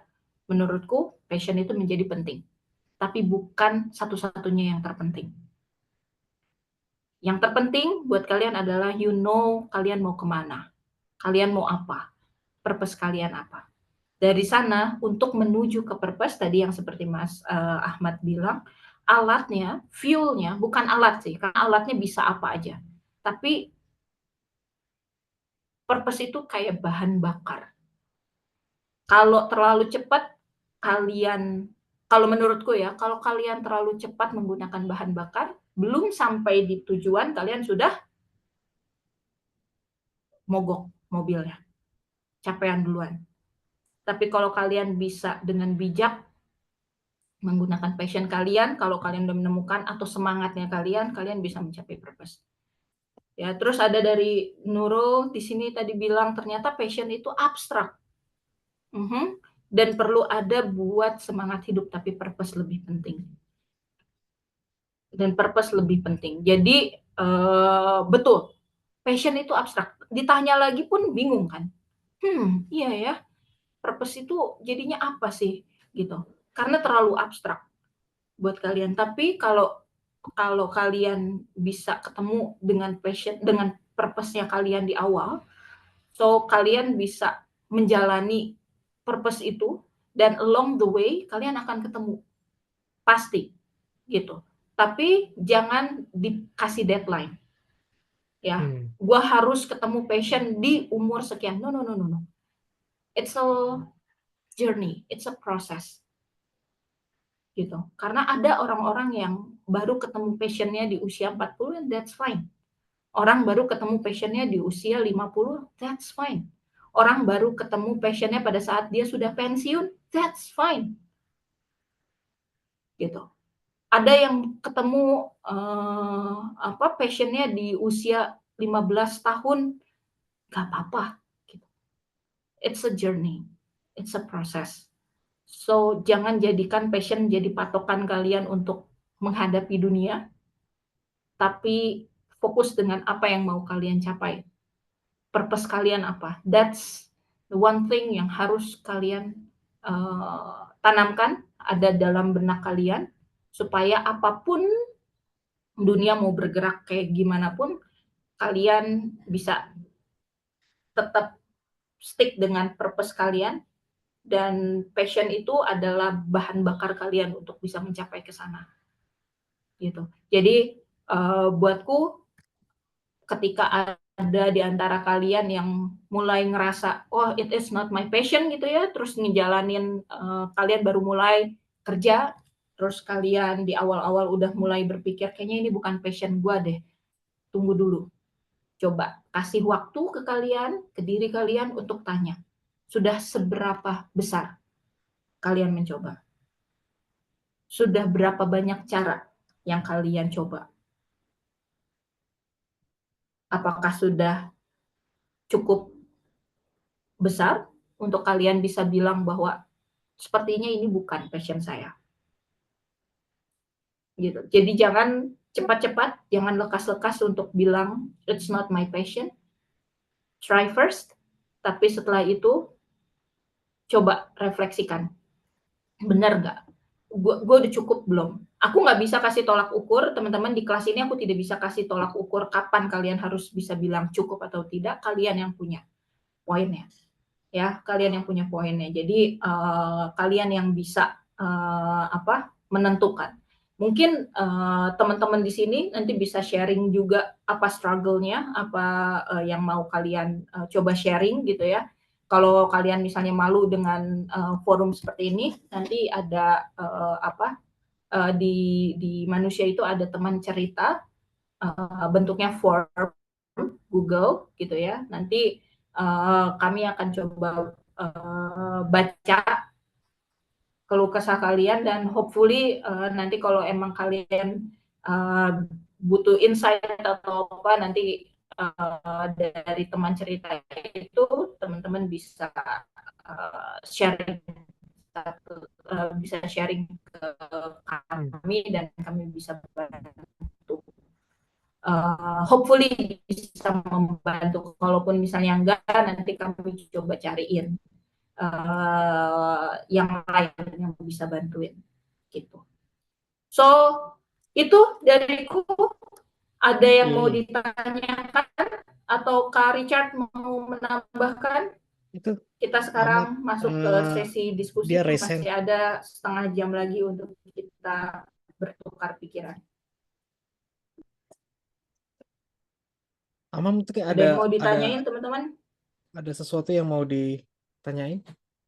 Ahmad ada raise hand tuh. Halo Ya, Ahmad, monggo. halo, halo, Kak, Hey. Kak Zia dan Mas Richard. Aku mau tanya sih, Hai ada hai. yang mengganjal di aku itu adalah lebih baik milih mana, love what you do atau love what you do, cintai apa yang kamu kerjakan atau kerjakan apa yang kamu cintai. Menyenangkan sekali pertanyaannya. Oke, love what you do or Seru. do what you love gitu ya pada Nah, dasarnya. betul betul. Oke, oke. Hmm, mungkin mungkin pendapat saya dan Kazia akan totally different di sini, tapi ya udah, that's okay. Dan mungkin kalau teman-teman lain juga punya pandangan yang berbeda, feel free to elaborate.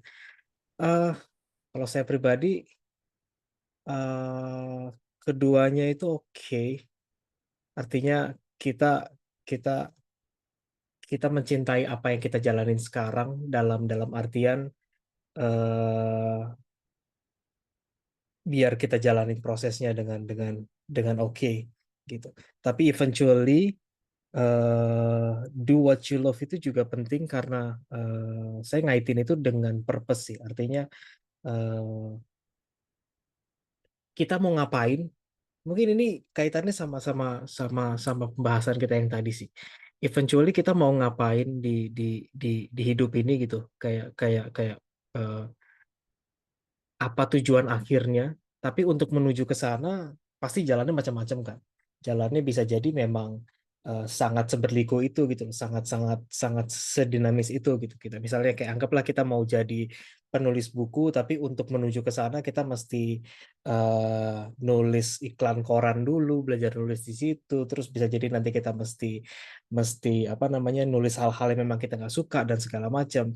So in that point uh, uh, we need to love what we do gitu. Walaupun memang kita kita pada dasarnya itu bukan bukan sesuatu yang kita cari, bukan sesuatu yang memang kita dambakan gitu. Tapi we need that to achieve what we love at the end. Jadi both itu penting, hmm, tapi kayaknya ada porsinya masing-masing. I Hmm. hope that answers the question. Tapi perspektif saya di situ sih, kayak penting buat kita nyaman dengan kondisi kita sekarang, tapi kita tetap grow to apa yang nanti kita mau mau mau cita-citakan nanti, gitu. Hmm. Berarti apakah hal itu bisa kita pilih salah satu ataukah kita paralel? Contohnya gini, aku berniat misal jadi project manager, tapi Hmm, sekarang nyemplungnya di apa namanya programmer misal gitu ya.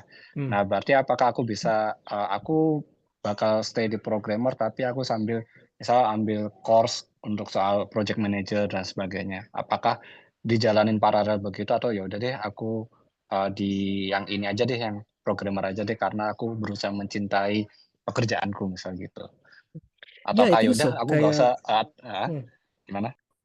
kayaknya kayaknya itu bisa bisa bisa jalan barengan sih, karena eh I'm not sure itu sesuatu yang harus dipisah gitu, kayak oh berarti sesuatu yang kita kita kita apa namanya yang kita kerjain sekarang itu nggak bisa get along dong sama apa yang nanti kita kita mau tuju gitu. Kalau memang tadi se apa namanya contohnya seperti tadi misalnya, nggak ada salahnya toh kita bisa bisa bisa jalanin karir kita sekarang sebagai programmer atau sebagai apapun itu, dan nanti itu justru malah mendukung karir kita sebagai uh, better PM nanti gitu. Kayaknya mungkin Zia akan bisa ngasih perspektif lebih bahwa oh seorang PM yang punya technical skill itu value-nya jauh lebih tinggi misalnya, dan hal itu nggak akan kejadian kalau sekarang kita tidak menikmati masa kita yang lagi ada dalam programmer sekarang. Itu kalau contohnya misalnya seperti tadi. Gimana sih? Mhm. Ya, oke. Kalau dariku, mencintai apa yang kita kerjakan atau kerjakan apa yang kita cintai. Sebenarnya, kalau kita statement yang pertama bahwa kita mencintai apa yang kita kerjakan itu lebih realistis, ya. Bahwa, kita harus melihat, bahwa di kehidupan ini, nggak semua ideal, ya, dan pasti, ada masa-masa di mana kita nggak ada pilihan selain kita mencintai apa yang kita kerjakan sekarang, right? Tapi ada ketika kita melihat mengerjakan apa yang kita cintai, artinya kan adalah apa ya, kita udah tahu, kita udah ada, kita udah tahu kita mau kemana, dan kita tahu bahwa kita will love it gitu, dan kita mau kejar ke sana. Pertanyaannya tadi, apakah bisa yang mana duluan, yang mana lebih baik? Yang mana yang lebih baik itu tergantung dengan situasi. Bahwa kita melihat kalau pertama, kalau misalnya kita memang dikasih kesempatan kayak tadi Mas Ahmad as a programmer gitu ya, sekarang ada kesempatan itu, ya nggak apa-apa, kita belajar untuk mencintai apa yang ada. We do our best untuk pekerjaan itu, gitu ya. Nah, sambil kita melihat, kan Mas Ahmad udah tahu pengen menjadi PM. Pada saat sambil menjadi programmer, menjadi PM apalagi di IT ya, karena project manager itu nggak cuma di IT, banyak sekali bidang-bidang lain juga yang perlu project management. Project manager di IT itu tuh menjadi nilai plus ketika PM-nya ngerti teknis. Itu menjadi poin plus gitu. Jadi sambil Mas Ahmad melihat misalnya pekerjaan as a programmer ini saat ini adalah satu-satunya yang menjadi pegangan Mas Ahmad, let's say. Ya, you have to learn to love your job gitu. Kita harus belajar untuk mencintai pekerjaan yang ada gitu. Karena ya tadi bahwa dikasihnya itu pada saat itu. Tapi bukan berarti semua pintu tertutup, enggak.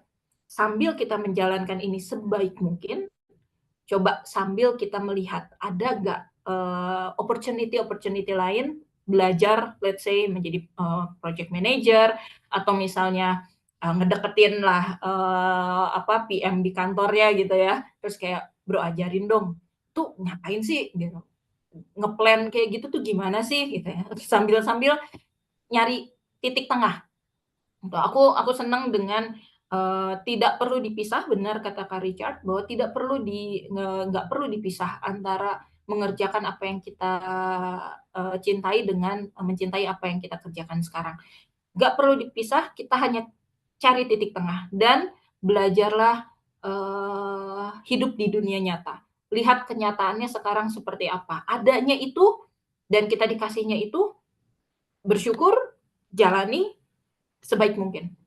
Karena aku cukup percaya pada saat kita mencintai apa yang kita kerjakan, kita put effort di sana, sekalipun misalnya nggak kelihatan sekarang, tapi pasti ada nilai-nilai lain yang kita bisa dapatkan, dan setelah itu kita bisa one step further untuk menuju ke pekerjaan yang kita dambakan, let's say. Jadi nggak perlu dipisah, tapi lihat situasinya dan cari titik tengahnya. Gitu. Itu sih Mas Ahmad kalau dariku. Oke, terima kasih Kak. Aku ada satu pertanyaan lagi nih Boleh. tentang growth mindset. Jadi Mhm. kan growth mindset kan berarti kan kita kan kayak berani menerima tantangan ya untuk diri kita kan. Nah, aku mau menarik apakah growth mindset ini nanti bisa menjadi seorang yang yes man. Artinya kalau dia dikasih kerjaan udah iya aja deh gitu.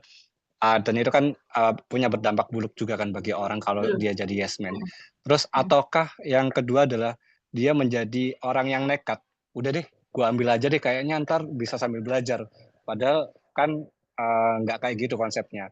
Jadi Mhm. kalau misal kayak kita ketahui kan kalau suatu jabatan tidak dipegang oleh ahlinya, itu nanti kan bakal berantakan juga kan, berefek pada banyak, Betul. hal yang lain gitu. Nah, Mhm. untuk menyiasati growth mindset ini apakah, biar kita tidak menjadi yes man dan biar kita tidak menjadi orang yang nekat mengambil hal yang tidak kita kuasai, itu gimana, jalan tengahnya, Kak? Gitu. Oke, good question. Oke, mau Kak Richard atau aku? Aku dulu kali ya. Aku tuh di Ya, PM kayaknya saya itu, nggak bisa jawab ini. kalau di Saya yes PM, man soalnya. kalau di project management itu ada namanya risk management. Ya, kita belajar tentang risk. Ada known risk, ada yang unknown risk. ada resiko-resiko yang bisa dilihat, kelihatan gitu ya. Jadi sebelum dimulai itu udah kelihatan. Ada yang resikonya tuh kayak along the way kita ambil jalan tiba-tiba ketemu gitu. Ada resiko itu. Resiko itu adalah satu step sebelum menjadi isu. Ya, potensi isu itu adalah resiko. Nah, pada saat kita bicara tentang growth mindset, it doesn't mean kita menjadi seorang yes man. It's totally different. Oke. Menjadi yes man itu kan artinya kamu tutup mata, iya aja. Sedangkan kalau growth mindset itu adalah proses belajar. Bahwa kamu tidak melihat, kamu tidak memandang, tidak cepat menjudge bahwa gua nggak bisa dan gua nggak mampu. Dia tidak lekas-lekas bilang lu nggak kompeten dan lu nggak bisa gitu. Dan itu growth mindset. Itu adalah pemikiran bahwa nggak semua hal itu nggak bisa gitu loh. Pasti ada titik di mana kita bisa belajar gitu. Tapi kalau misalnya yes man itu tuh kayak kamu tutup mata, kamu oke, gue punya, kita bikin ini yuk, bikin startup, startup AI untuk edukasi, kita bikin jadi 1 miliar valuasinya, let's say kayak gitu ya. Terus, oke, yuk, bisa lah gitu. Nah itu yang tadi yes man dan nekat gitu. Yang perlu dilakukan apa? Yang tadi risk management. Kamu tahu bahwa ada hal-hal dunia ini tuh penuh resiko. Setiap keputusan itu mengandung resiko. Dan ada harga yang harus dibayar. Apapun yang kita pelajari pasti ada harga yang harus dibayar. Itu dulu, sepakat ya teman-teman ya, bahwa ketika kita mau melakukan sesuatu, belajar sesuatu, selalu ada harga yang harus dibayar. Tapi harga yang mana yang mau kita bayar? Harga yang beresiko, itu harga tuh maksudnya adalah resiko. Resiko atau harga apa yang mau kita bayar? Contoh, kayak misalnya terlalu nekat gitu ya, tapi mengorbankan kita udah punya keluarga, udah punya anak gitu. Terus satu-satunya sumber keuangan hanya dari kita. Ya, realistis saja. Ya mungkin bisa, tapi sepertinya belum untuk yang sekarang. Misal, kayak gitu.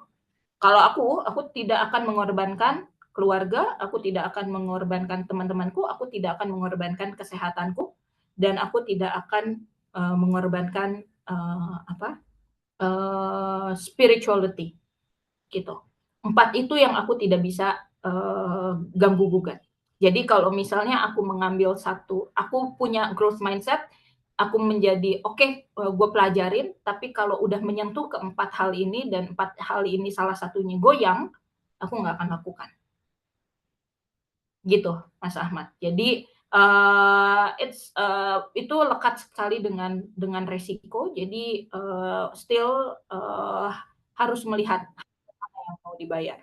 Karena belajar pun kan ada harga yang harus dibayar ya, waktu bareng sama teman atau misalnya waktu untuk tidur atau apa gitu. Tapi ya itu harga yang mana yang kalau harganya terlalu mahal, apakah worth it untuk kita pelajari atau gimana? Nah, itu dikembalikan lagi. Jadi lihat resikonya, lihat harganya. Kalau itu terlalu mahal, jangan. Gitu. Nggak apa-apa kok bilang no. Bukan berarti say no itu tidak growth mindset, tapi sometimes harus bilang no untuk sesuatu yang terlalu mahal untuk kita bayar. Gitu. Dan itu nggak apa-apa. Gitu sih. Semoga menjawab atau nggak menjawab. Ya, sudah menjawab sekali, Kak. Cuman mungkin hal yang jadi PR adalah untuk kita yang bukan PM ya, kita tuh masih belum bisa menakar tantangan yang ada di depan kita ini, kita masih bisa nggak menghandle itu. Ada tips nggak, Mbak, untuk kita bisa, oh kira-kira ini bisa nih, aku masih kekejar nih kalau aku ngambil posisi ini karena aku punya basic, ataukah ada hal-hal rumus yang lain yang membuat kita berani mengambil tantangan? Oke, yang ini aku coba cerita pengalaman pribadiku ya, karena aku sempat ada di situ. Aku kehilangan ratusan juta hanya untuk bikin sesuatu yang menurutku bisa lah, gitu ya. Nah itu, jadi ketika karena pada saat itu aku sangat impulsif ya, masih sangat muda pada saat itu 25 tahun, walaupun sekarang masih muda juga. 25 tahun aku lagi berambisi-ambisinya untuk, bikin sesuatu gitu tanpa mikir. Nah, yang pertama pada saat kalian mau, mengambil keputusan,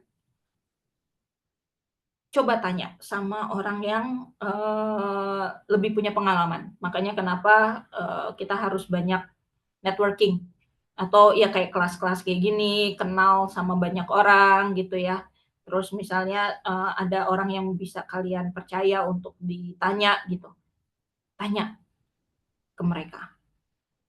Gitu. Jadi, karena pada saat itu aku kehilangan ratusan juta itu karena melihat bahwa, oh orang lain bisa, kayaknya gue bisa deh, gitu. Padahal ternyata mereka network-nya lebih banyak, terus uangnya mereka lebih banyak gitu ya, terus, secara brand mereka lebih kuat gitu. Aku jadi tidak bisa melihat ke hal-hal itu karena aku sendirian, mengambil keputusan sendiri. Jadi itu pentingnya ada mentoring. Pentingnya ada teman untuk bisa, point of view lain, gitu. Jadi, tanya ke kalau menurutku harus sharing sih sama orang lain yang lebih capable, gitu. Mungkin dari Kak Richard ada tips lain nggak, Kak? Karena Kak Richard jauh lebih berhati-hati dibandingku dalam Ah, mengambil keputusan. nggak tahu ya. I mean that's the art of life. Kayak kayak seninya justru di situ sih. Kayak dengan banyak nyoba, dengan banyak ngobrol sama orang, terutama nyoba sih. Kita jadi tahu takarannya sebenarnya. Kayak kapan harus berhenti, kapan kapan kapan harus terus, mana-mana peluang yang harus diambil, mana yang enggak, dan untuk menakar risk yang tadi dibilang sama Zia. Gitu. Artinya eh, kalau kita apa ya, soalnya ukuran orang tuh beda-beda, totally totally different gitu. Kayak misalnya mungkin kalau tadi ngomongin yes man, eh, saya saya menganggap diri saya tuh yes man gitu, asalkan memang di situ ada room for me to learn, untuk apa namanya, untuk saya bisa belajar hal baru, saya biasanya ambil-ambil aja gitu. Dan itu takaran saya, walaupun mungkin kerjaannya aneh atau mungkin industrinya baru atau gimana gitu, kayak that's growth opportunity for me gitu. Tapi Ya, orang juga pasti beda-beda gitu. Jadi kayak untuk kita tahu takaran kita adalah mencoba hal baru, dan yang paling penting juga ini, berbaik hati ke diri sendiri untuk mengizinkan kita berbuat salah. Artinya kalau memang kita exactly. ngambil keputusan yang salah, kita memang ya udah gitu, kita kita kita akui bahwa oke, kita salah, terus kita belajar untuk jadi lebih baik gitu. Saya juga dulu pribadi yang kalau misalnya maunya itu semua sempurna gitu. Jadi kalau misalnya ngebuat suatu kesalahan tuh rasanya that's the end of the world gitu. Tapi makin ke sini makin ngerasa kayaknya nggak gitu deh cara pikirnya gitu. Artinya dengan kita mengizinkan diri kita berbuat salah, kita juga jadi mengizinkan diri kita untuk belajar, eh, tahu standar kita seperti apa, seberapa Mhm, kemampuan kita, kapan kita lagi-lagi, kapan kita masih berhenti, kapan kita masih jalan gitu. Dan hal-hal seperti itu caranya adalah kayak eh, ya dicoba dan berani berbuat salah. mhm. Dan berbuat salah yang, terukur ya teman-teman, dalam artian kayak, Hmm, gini, pada saat kalian melakukan sesuatu hal yang baru, pasti kalian harus expect bahwa pasti ada salah.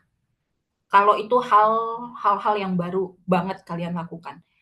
Kemarin aku sempat bilang bahwa proses belajar itu messy. Jadi, jangan berharap pada saat kita baru mulai langsung, langsung, rapih, langsung perfect, enggak, pasti berantakan. Nah, cuma, kesalahan aku selalu punya tolak ukur. Kalau aku melakukan kesalahan yang sama lebih dari 1 kali dengan cara yang sama, itu artinya aku tidak belajar sesuatu. Paham ya maksudnya ya, teman-teman? Jadi, ketika kita melakukan salah, dalam mengambil keputusan, dalam mencari perjalanan kita, menjalani kehidupan kita, pengalaman kita tentang passion dan juga purpose, sambil jalan pasti ada aja salahnya, tapi kesalahan yang terukur. Kita melakukan kesalahan itu benar-benar karena we have no idea gitu ya, terus tiba-tiba, ternyata salah deng gitu ya, atau sebenarnya ini udah salah sekali, salah 2 kali, salah 3 kali, salahnya sama, caranya juga kurang lebihnya sama, nah artinya kita tidak belajar. Karena orang yang belajar, walaupun dia melakukan kesalahan, dia tidak akan jatuh ke lubang yang sama lagi dengan cara yang sama, gitu. Jadi caranya harus bervariasi, jangan kalau bahasa anak sekarang jangan batu. Bisa kok bisa gitu. Bisa pakai caranya sama, nggak dengerin orang lain ngomong apa gitu, jangan, hati-hati, "Oh enggak, bisa kok, bisa." Nah, ujung-ujungnya jatuh lagi, gagal lagi. Gagalnya di tempat yang sama, itu biasanya aku bilang, "The problem is not the world, the problem is you." Gitu. Kamu tidak mendengarkan dan, telingamu yang harus berubah gitu. Jadi, salah itu boleh, tapi harus terukur. Yes, yes. By the way, ini ada yang nanya kayak gimana kalau kita belum tahu apa yang mau kita lakukan atau kita belum tahu apa yang kita sukai? Apa yang harus kita lakukan sih? Apa yang harus kita lakukan kalau kita belum Belum tahu tahu? kita mau ngapain, terus apa yang kita Mhm. suka? Sekarang lagi ngapain? Yang terdekat, pertanyaanku itu. Karena nggak mungkin nggak totally kita nggak tahu kita mau ngapain gitu. Ambil contoh paling gampang ya, gini, dalam seminggu ini kamu mau activity apa sih yang kamu lagi jalanin sekarang? Sekolah kah? Kuliah kah? Mulai dari situ. Kuliah, oke, di kuliah ada apa? Mau coba, karena sometimes kita itu tuh terlalu sibuk dengan isi pikiran kita sendiri sampai kita nggak aware apa yang ada di sekeliling kita. Sehingga akhirnya kita terjebak sama pemikiran sendiri dan akhirnya kayak, "Gua nggak tahu lagi gua mau ngapain," gitu. Tapi sebenarnya bukan itu poinnya adalah kita kurang mengizinkan diri kita untuk, untuk berdiam sebentar untuk lihat sekeliling kita, ada apa ya? Iya ya, penting buat Dan kita dari ini situ juga ya pasti sebenarnya. muncul, kayaknya gue mau belajar ini deh. Mhm. Coba deh, karena gini ya, dunia ini tuh bergeraknya sangat cepat ya, teman-teman.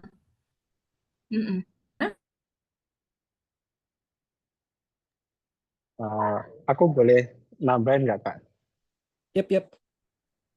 Ada yang bilang gini sih, kalau kita tuh nggak tahu tujuan kita ya, kita itu coba posisikan diri kita itu sudah hidupnya udah terpenuhi lah, kerjaan udah lancar, gaji udah banyak. Terus kira-kira apa hal yang akan kita lakukan kalau kita tidak memikirkan kerjaan, tidak memikirkan uang, tidak memikirkan kesehatan hidup dan sebagainya. Itu semuanya sudah tercapai. Itu apa yang mau kita kerjakan? Nah, itu bisa jadi kayak purpose hidup kita sih. Untuk menakarnya itu karena yang sekarang tuh kita itu kadang purpose hidup kita itu kadang terganggu sama prioritas kerjaan, prioritas untuk bertahan hidup. Jadi terasa ngambang gitu, apakah benar ini purpose-nya? Tapi aku kan harus hidup untuk bekerja untuk hidup dan aku harus di tempat ini gitu. Padahal dia purpose-nya beda. Dia ada keinginan, anggap aja dia ada keinginan untuk punya pondok pesantren misal gitu ya. Tapi karena dia punya keterbatasan dan ya sekarang aku harus kerja sebagai programmer dan mau nggak mau ya ini apa yang aku cintai dan apa yang aku itu. Nah, tapi dia sebenarnya masih ada pikiran di sana. Terus dia kan kadang kan orang berandai-andai kan, andai aku udah nggak kerja, udah dapat uang banyak, aku bakal bikin ini deh. Nah, itu yang mungkin jadi kayak cara untuk kita mengetahui purpose kita sih, kayaknya gitu. Iya ya, ya I think so. Kayak banyak banyak banyak banyak sebenarnya apa ya tanda-tanda yang bisa kita dapetin sih untuk tahu apa yang mau kita kerjain. Kayak tadi bener tuh kayak what if atau memang mengandaikan sesuatu kalau memang ternyata constraint yang sekarang itu nggak ada itu juga oke. Gitu. Tapi mungkin bisa juga dari apa ya? Dari apa yang orang lain lakukan ke kita juga sebenarnya itu oke gitu. Misalnya kalau saya pribadi ngerasa kenapa saya enjoy banget di edukasi totally sebenarnya karena dulu saya ngerasa pas di kuliah saya pernah stuck. Saya tuh dulu dari dulu lumayan straight A student teman-teman. Jadi kayak agak-agak pamer gitu. Tapi tujuannya bukan itu pada dasarnya. Jadi nggak pernah ngerasa eh, dapat nilai jelek tuh kayak apa. To be honest, ini kesannya sombong banget. Cuma pas kuliah dulu itu tiba-tiba kayak saya sekarang jadi programmer. Cuma dari dulu tuh nggak pernah belajar coding. Jadi pertama kali belajar coding itu pas kuliah. Terus pas pertama kali belajar namanya juga pertama kali belajar kan. Jadi kayak masih bingung dan jelek dapat dapat nilai jelek banget waktu itu. Terus takut akhirnya nggak bisa lulus mata kuliah itu padahal masih semester 1. Dan di situ ada senior yang bantuin ngajarin eh, bener-bener tujuannya yang cuma buat ngajarin doang gitu kayak ya udah sini sini ku bantuin gitu ku ajarin. Terus dia nggak minta bayaran apa-apa, dia nggak minta bayarin makan atau apa segala macem, dia emang cuma pengen ngajarin aja gitu. Dia pengen juniornya lulus. Dan dari situ saya ngerasa, ih ternyata diajarin orang tuh enak juga ya gitu. Kayak ternyata dibantu orang seperti itu tuh oke juga. Jadi ya dari situ akhirnya saya ngerasa, ya kayaknya saya mesti ngelakuin hal ini juga ke orang lain gitu loh. Karena saya saat itu sudah dibantu, jadi saya mau ngelakuin hal itu juga ke orang lain. Dan ya kebetulan sekarang ketemu sama sama sama Zia yang punya pengalaman yang totally different gitu, tapi kayak kami punya tujuan yang sama, kami mau mau coba stay di bidang edukasi. Jadi having having having purpose bukan bukan kadang-kadang bisa dari kita, kadang bisa dari orang, tapi yang paling penting adalah kayak kita bisa bisa bisa coba aware dan sadar bahwa being mindful di setiap langkahnya itu akan sangat kebantu. Gitu. Setuju banget tadi dengan apa yang Zia omongin soal dunia itu sekarang cepat banget teman-teman. Dan kalau kita ngelihat semua tuh kayaknya pengen jadi yang paling cepat, yang paling efisien, efektif gitu. Sampai kadang kita lupa bahwa yang ngebuat kita sebagai manusia itu adalah kapabilitas kita untuk bisa berpikir, sosialisasi, kita punya konteks untuk memikirkan sesuatu, kita punya apa kebutuhan sosial juga, kita kita kita harus ngobrol sama yang lain, kita kita sampai lupa jadi manusia karena kita selalu balap-balapan sama yang lain gitu. Apalagi sekarang dengan artificial intelligence gitu, kayaknya sekarang kita punya saingan lagi nih untuk dalam dalam pekerjaan kita punya saingan, dalam kuliah kita punya saingan. Tapi penting buat kita untuk settle down sesekali gitu, apalagi misalnya teman-teman yang ngerasa, ih sekarang gue mau ngapain ya gitu misalnya. Kayak it's okay, take your time, coba berbaik hati kepada diri sendiri, artinya izinkan kita untuk berpikir, benar-benar rasain kayak sekarang itu kita lagi di mana, terus kita mau ngapain, apa yang bisa kita lakukan, apa yang kita punya dan segala macam itu butuh waktu untuk memikirkan hal dan hal itu. Dan itu sesuatu yang suka banget lupa dilakukan sama kita. Saya pun terutama suka lupa untuk melakukan hal itu karena kita terlalu sibuk untuk bersaing satu sama lain, terlalu sibuk dikejar-kejar teknologi. Sekarang semua bahkan apa namanya konten sosial media yang luar biasa di luar sana gitu. Rasanya semuanya eh, menghantui diri kita kemanapun gitu. Tapi ada saatnya di mana yuk kita napas dulu yuk gitu. Itu akan membantu sih gitu. Betul. Suaraku masih delay, Kak Richard? Oke, nice. Nice, oke, thank you. Betul, teman-teman. Jadi kembali kepada dunia yang semakin cepat, yang akhirnya membuat kita kejar-kejaran cari passion, kejar-kejaran ngejar apa yang kita suka, sampai kita lupa bahwa kita itu manusia. Nah, kita terlalu takut dengan perkembangan teknologi yang terlalu cepat, tapi ada satu hal yang nggak dimiliki teknologi, yaitu adalah wisdom. Aku selalu senang dengan kata-kata ini, bahwa wisdom itu super power-nya kita, teman-teman. Jadi kita jangan lupa bahwa passion itu atau apapun yang mau yang kita sebut lah, mau itu semangat dalam bekerja, dalam berkarir, mau itu disebut passion, mau apapun itu, nggak akan ada apa-apanya kalau kita lupa sama diri kita sendiri, bahwa kita kehilangan diri kita sendiri. Seolah-olah kayak kita menemukan apa yang kita suka, tapi sebenarnya itu nggak truly sesuatu yang benar-benar apa ya, our purpose gitu, our purpose in this life. Jadi pada saat kalian udah mulai bingung, kalian sudah mulai chaotic gitu ya, kalian udah mulai ngerasa kok ribet banget ya semua ini ya, kayak capek banget, coba deh luangin waktunya untuk berdiam. Seni berdiam diri itu penting gitu ya, be mindful, di mana kamu sekarang, di mana kita sekarang, kita lagi di posisi apa, ngerjain apa, yuk mulai fokus dengan apa yang bisa kita lakukan sekarang gitu. Jadi apa ya,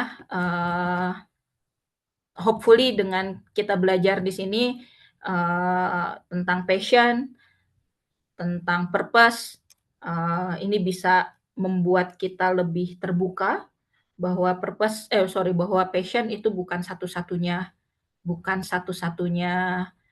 tujuan hidup, bukan satu-satunya hal terpenting dalam hidup. Your purpose itu adalah yang terpenting. Dan semua ini berjalan proses, tidak ada yang instan, semuanya perlu waktu.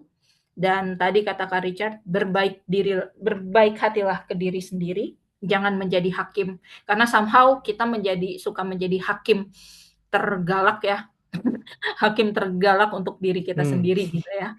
Orang lain tuh kayaknya nggak ngejudge yang segitunya, terus tapi kita kayak, ah lu Zi, gimana sih gitu, gini aja lu nggak bisa gitu. Sedangkan orang lain kayak, ya it's okay Zi, nggak apa-apa, yaudah yuk kita mulai lagi lah. Kok orang lain bisa lebih baik ke kita daripada diri kita sendiri. So be kind sama diri sendiri. Kalau kalian belum ketemu passionnya, nggak apa-apa, nggak apa-apa. Proses teman-teman. So dan kalian nggak sendirian, kalian ada teman-teman di sini dan kalau kalian mau sharing anonimus pun boleh. Nanti kalian bisa klik di link. Udah di-share kan ya Kak ya? Yang teman Belum cerita yang ya? itu.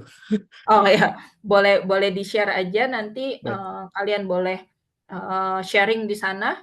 Hopefully itu bisa menjadi wadah kalian daripada kalian curhat di sosial media.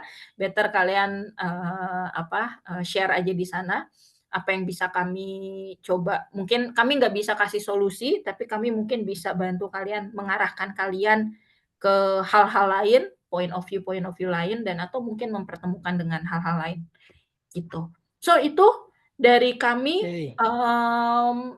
Aku mau kasih tepuk tangan buat semuanya di sini. Mana tepuk tangan? Terima kasih sudah bertahan mendengarkan yapping mengenai dan materi ini tuh apa ya? Materi ini tuh